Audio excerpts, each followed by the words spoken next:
Creating a Facebook profile using your Gmail account is easier than you might think.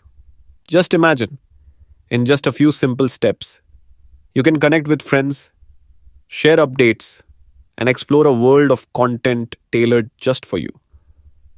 First, you'll navigate to the Facebook homepage or app, a gateway to a vibrant community.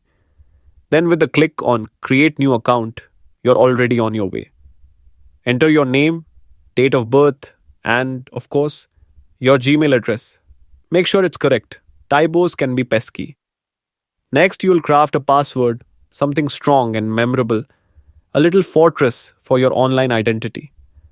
After that, a quick verification through your Gmail ensures you're the one stepping into this digital space.